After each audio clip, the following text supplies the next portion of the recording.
তানজিদ তামিম আমাদের future. Liton looks fine, mature player, experience player. এই ধরনের প্লেয়ার ন্যাশনাল টিমে যদি যতদিন না রিটায়ার না করে থাকেন, আমার মনে হয় না বয়স কোনো বার হতে পারে।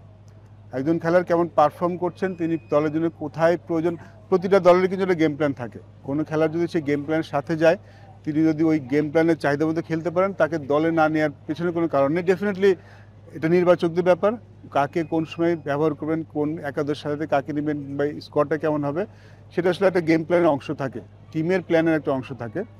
সোহান লুকস ভেরি গুড, ভালো হাই স্ট্রাইক রেটে রান করছেন এবং ফিনিশিং যে রোলটা বলে থাকি সেই কাজটা ভালো করছেন। এবার কিন্তু বিপিএলে বেশ কিছু খেলা আমরা দেখতে পেয়েছি। আই থিঙ্ক মাহিদুল অঙ্কন আরেকটা নাম আমাদেরকে উল্লেখ করতে হবে, যার ব্যাটিংটা মানে মুগ্ধ করেছে সবাইকে, আমাকেও করেছে।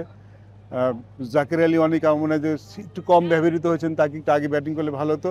বাট দের সাম নেম যারা আমার মনে হয় যে ভালো করছেন। সোহান না, আমার মাহিদুল অঙ্কনও ভালো করছেন। বাট সোহানের একটা এক্সট্রাঅর্ডিনারি এবার দেখতে পেয়েছি, as a captain he did very well. এবং তার যেই বোলিং চেঞ্জটা, দলকে পরিচালনা করার যে ব্যাপারটা, এটা আমাকে খুব মুগ্ধ করেছে। ন্যাশনাল টিমে খেলবেন কিনা খেলবেন পরের কথা, বাট যদি খেলার জন্য রেডি তো ডেফিনেটলি রেডি। তিনি তো রিটায়ার করেনি দল থেকে। যে কোনো বড় টুর্নামেন্ট খেলতে যাওয়ার আগে ম্যাচ প্র্যাকটিসটা খুব ইম্পর্টেন্ট হয় এবং কম্পিটিটিভ ক্রিকেট খেলাটা খুব ইম্পর্টেন্ট হয়। তারা কম্পিটিটিভ ক্রিকেট খেলছেন, কেউ কেউ ফর্মে আছেন, কেউ কেউ ফর্মে নন, বাট তারা খেলার মধ্যে আছেন এবং এখন আর একটা লিগ বাকি আছে। যারা বেশি রান করছেন না, তারা আমি শিওর যে পরবর্তী রান করবেন। আমার কাছে মনে হচ্ছে good practice, very good practice. আমরা ঢাকা প্রিমিয়ার লিগও খেলি, ঘরোয়া ক্রিকেট যেটা হয়, বাট বিপিএল ডেফিনেটলি আরও বেশি কম্পিটিটিভ, এখানে প্রেশারটা আরও বেশি থাকে। আমার মনে হয় এই যদি চ্যাম্পিয়ন্স ট্রফির আগে প্রিপারেশনের কথা বলি, প্রিপারেশনটা হয়তো ডিফারেন্ট ফরম্যাট, বাট প্রিপারেশনটা হয়ে যাচ্ছে আমাদের। দুজন ক্রিকেটারকে আলাদা করে হচ্ছে গিয়ে ম্যাচিং করাই যায়। একজন হচ্ছে তার দল যদি উইক, তাসকিন আহমেদ দিক থেকে হচ্ছে সবার উপরে। অ্যানাদার ওয়ান আপনার তানজিদ তামিম, তিনিও ফর্মে ফিরেছেন। এটা হচ্ছে কি একটু কাছের হিসাব। তো সব মিলিয়ে চট্টগ্রাম পর্ব আসলে কেমন দেখবেন বিপিএল এর কথা? সোফার কোনো পর্বই কিন্তু খুব একটা খারাপ হয়নি। ঢাকা পর্বটা বেশ ভালো ছিল। আমরা তো ভিন্ন ভিন্ন সব ফরম্যাটে ভিন্ন ভিন্ন খেলা দেখেছি। ঢাকাতে দেখেছি সিমারও অনেক সাহায্য পেয়েছেন, সেখানে কন্ডিশন ভিন্ন ছিল, ঠান্ডা ছিল। সিলেটে যে দেখেছি একটু ফ্ল্যাট উইকেট, সেখানে সিমার অতটা সাহায্য পাননি। চট্টগ্রামে এসে কিন্তু মিক্স দেখছি, মিক্সড ম্যাচ। কিছু ম্যাচে সিমারদের খুব একটা এখানে সাহায্য নেই, স্পিনাররা কিছু ম্যাচে সাহায্য পেয়েছেন, কিছু ম্যাচে ফ্ল্যাট ব্যাটিং উইকেট ছিল। বাট একটা দেখছি গ্রাউন্ডের পরিধিটা একটু বাড়ানো হয়েছে চট্টগ্রামে এসে। খেলা, হ্যাঁ, যদি খেলার কথা বলে আমার খেলা দিক থেকে সব দলই কম বেশি সমান। আরেকটু কম্পিটিটিভ খেলা দু একটা টিমের কাছ থেকে আশা করেছিলাম, but this is all about a tournament. সবসময় আপনি যা প্রত্যাশা করবেন তা পাবেন না। বাট খেলা যদি স্ট্যান্ডার্ডের কথা বলেন, আমার মনে হয় ঢাকা সিলেটের স্ট্যান্ডার্ডটা একটু বেশি ছিল আমার কাছে মনে হচ্ছে।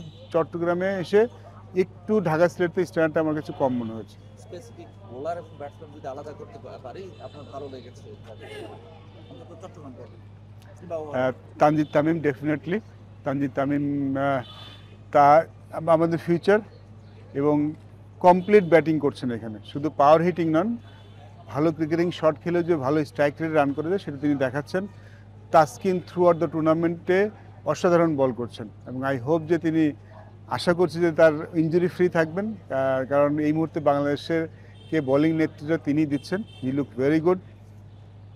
লিটন লুকস ফাইন, ভালো ব্যাটিং করছেন, খুব কমপ্লিট ব্যাটিং করছেন। লিটনের ব্যাটিংয়ে যে পরিবর্তনটা দেখতে পাচ্ছি, যে ক্রিকেটিং শট খেলছেন এবং সাকসেস হচ্ছেন। আমরা দেখতে পাই লিটনকে ইন পাস দেখেছি, অনেক সময় শট ম্যানুফ্যাকচার করতে আউট হয়ে গেছেন, বাট এখানে কমপ্লিট ব্যাটসম্যানের মতো ব্যাটিং করছেন, হুইচ ইজ ভেরি গুড। একটা জিনিস এই বিপিএলে যদি দেখেন যে পার্থক্য যদি আমরা দেখি এবার বিপিএলে বাংলাদেশি ব্যাটসম্যানের মধ্যে, সেটা হচ্ছিল সবার স্ট্রাইক রেট কিন্তু বেশ ভালো। যারা ব্যাটিংয়ে রান করছেন তাদের স্ট্রাইক রেট ভালো, যেটা আমাদের টি-20 ফর্মেটে একটা সমস্যা ছিল। আমরা যখন ন্যাশনাল টিমে খেলতে যাই, যদি আমাদের প্লেয়ারগুলিদের দেখেন, আপনি দেখবেন যে আমাদের স্ট্রাইক রেটটা বেশ বিলো, অন্য দলের থেকে স্ট্রাইক রেট খারাপ।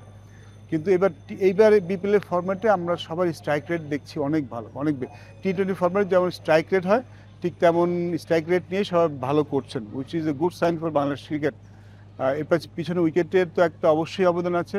আমার মনে হয় গ্রাউন্ডসম্যানদের একটা ধন্যবাদ জানানো যেতেই পারে, বিকজ এত লম্বা একটা টুর্নামেন্ট কন্টিনিউয়াসলি খেলা হচ্ছে, এই অবস্থায় ভালো উইকেট প্রডিউস করছেন তারা। আমার মনে হয় 85% ম্যাচের উইকেট খুব ভালো ছিল। এটা একটু অবিশ্বাস্য একটা ব্যাপার, এবং এই জন্য হয়তো আমরা ব্যাটসম্যানদের স্ট্রাইক রেট ভালো দেখছি, আমরা দেখছি লং অন উপর দিয়ে ছক্কা মারছেন ব্যাটসম্যানরা, রেঞ্জ অফ শট বাড়ানো দেখছি, এবং বোলারদের কিন্তু ভালো পরীক্ষা হচ্ছে। আমার মনে হয় এই বিপিএলটা ভালো প্র্যাকটিস হচ্ছে সবার জন্য, ব্যাটসম্যান এবং বোলার সবার জন্য। ছোট একটা সেটা হচ্ছে যে মানে ধন্যবাদ দিতে চান কিনা জাহিদ রেজা বাবু অ্যান্ড ব্রাদার্স চিটাগাংয়ের যে গ্রাউন্ড ইয়া আছে, একটু মেনশন করলে ওনারাও না, আমাদের যারা ক্রিকেটার হিসেবে কাজ করেছেন ঢাকা, সিলেট, চিটাগাং সবসময় খুব ভালো উইকেট আমরা পেয়ে থাকি। টি-20 ফরম্যাটে যেমন উইকেট আশা করে থাকি চিটাগাং আমরা সবসময় পেয়ে থাকি। ট্র্যাডিশনাল চিটাগাং উইকেট ঢাকা, সিলেটের থেকে ভালো হয়, রান ভালো মিনস রানটা বেশি হয়। ক্রিকেটার তো আমি প্রথমে বললাম যে তাদের স্পেশালি ধন্যবাদ জানাতে, যারা ক্রিকেটার হিসেবে কাজ করেছেন, অসাধারণ কাজ করেছেন তারা, এবং সেলুট ফর দেম। ভাই আমার আসলে দুটো প্রশ্ন আমার করবো না, সেটা হচ্ছে আমাদের আন্ডার-19 যে সমস্ত ক্রিকেটার আমরা দেখেছি যে বয়সভিত্তিক পর্যায়ে ভালো খেলছে, বিপিএলও ভালো খেলছে, কিন্তু এবারে বিপিএলে যারাই সুযোগ পেয়েছে খুব একটা ভালো করতে পারেনি। এটা কি ভাই কোয়ালিটি বোলার নাকি এটা বড় টুর্নামেন্টের প্রেশারের কারণে আপনার? আমার মনে হয় যে প্রেশার তো একটা বড় ব্যাপার আছেই।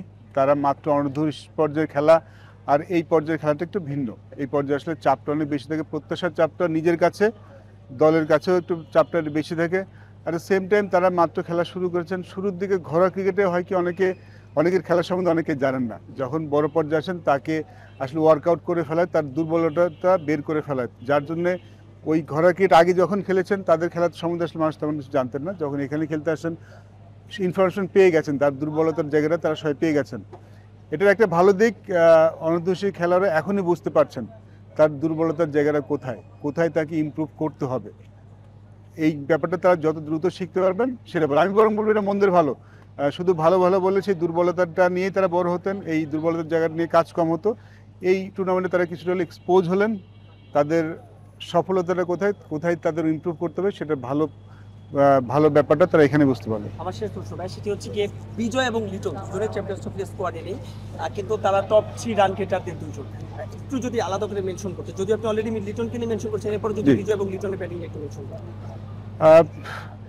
দুজনে তো নতুন ব্যাটসম্যান কিন্তু নাম, তাদের সম্বন্ধে আমরা জানি, এবং দুজনই ভালো ইনিংস খেলছেন, ইম্প্যাক্টফুল ইনিংস খেলছেন, যেটা খুব ইম্পর্টেন্ট। এবং যেই জিনিসটা আমি তো মেনশন করলাম যে তাদের দুজনের strike rate is very high. শুধু রান করাটা না, টি-20 ফরম্যাটে রানের সাথে স্ট্রাইক রেটটাই কিন্তু একটা ম্যাচের ভাগ্যটা গড়ে দেয়।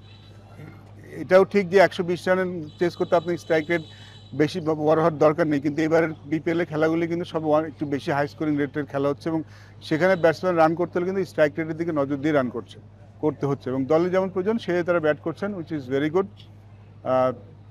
ভালো লেগেছে তার দুজন ব্যাটিং, খুব পরিশীলিত ব্যাটিং এবং ম্যাচিউরড ব্যাটিং মনে হচ্ছে আমার কাছে। আমার লাস্ট অঙ্কনের কথা আমি আসতামই, মানে অঙ্কনের যে ব্যাটিং স্টাইলটা দেখা গেল, এবং ও সব দিক দিয়ে শট খেলতে পারছে। এখন পর্যন্ত 8টা 4 16টা ছক্কা হাঁকিয়েছে। তাকে টেস্টে আমরা ডেবিউ করিয়েছি। আপনার কি মনে হয় যে সে ওয়ান ডে টি-20-র জন্য যদি যখন আসবে, এখন না, যখন আসবে, বা আপনারাও দেখেছেন যখন আপনারা নির্বাচিত ছিলেন, তো ওকে কি মনে হয় যে 3 ফরম্যাটের জন্যই বিবেচনা করা যেতে পারে একটা সময়? টাইম উইল টেল, সময় বলে দেবে। আমার মনে হয় তাকে টেস্ট ম্যাচে নেওয়া হয়েছিল কারণ তার ফার্স্ট ক্লাসের ব্যাটিং দেখে। ওই সিজনের ফার্স্ট ক্লাসে তিনি খুব ভালো ব্যাটিং করেছেন, সেই ব্যাটিং দেখেই নিশ্চয়ই নির্বাচকরা তাকে লাল বলে নিয়েছেন। এই ফরম্যাটে অঙ্কনকে আমি অনেক আগে থেকে চিনি, বয়সভিত্তিক দল থেকে, হাই পারফরমেন্স দল থেকে অঙ্কনকে আমি চিনি। এই ধরনের ব্যাটিং আসলে ওর কাছ থেকে আমি খুব দেখিনি। ওর যে চেঞ্জটা এটা আমরা দেখতে পেয়েছি, এবার বিপিএল খুব ভালো দেখেছি। আমরা টি-20 ফরম্যাটে খেলার জন্য সে রেডি, এবং শেষে দেওয়ার ওর হিটিংটা কিন্তু প্রপার হিটিং, এবং যে শটগুলি খেলছেন, রেঞ্জ অফ শটটাগুলি দেখছি, সেগুলো আসলেই বড় পর্যায়ে খেলার মতোই আসলে দেখা যায়। তো আই থিঙ্ক লাল বলে খেলেছে, খুব একটা সুযোগ পায়নি, বাট 50 ওভার না, বাট টি-20 ফরম্যাটের জন্য আমার মনে হয় হি ইজ রেডি নাও। সোহানের কথা বলছিলেন যে তার ক্যাপ্টেন্সি আপনাকে মুগ্ধ করেছে। সোহান শেষবার যখন জাতীয় দলে ক্যাপ্টেন্সিটা করেছেন তখন আপনারা নির্বাচক ছিলেন, মনে হয়েছে কিনা যে এখন আসলে একটু বেশি ম্যাচিউর সে, এবং মানে ক্যাপ্টেন্সির দিক থেকেও এখন একটু বেশি ম্যাচিউর, খুব ভালো করছে, যেহেতু টানা 8 ম্যাচ জিতেছিল, আজকে যদিও হারিয়েছে, মনে হয়েছে কিনা? He is mature definitely. তার বোলিং হ্যান্ডলিং সামর্থ্যটা খুব ভালো, এবং প্রতিপক্ষকে বেশ ধোকা দিতে পারেন। আমি সবসময় কিন্তু একটা গেম প্ল্যানে তিনি যান না, আপনি দেখবেন যে প্রায় চেঞ্জ করছেন, এবং কাকে কখন প্রয়োজন তাকে ওই সময়টা ব্যবহার করেন। যদি তার হাতে এই দলটাতে তার হাতে অপশন অনেক বেশি, বাট যত বড় অপশন থাক কাকে কোন সময় ব্যবহার করতে হবে সেই ম্যাচুরিটিটা সোহান খুব ভালো মতো দেখাচ্ছে।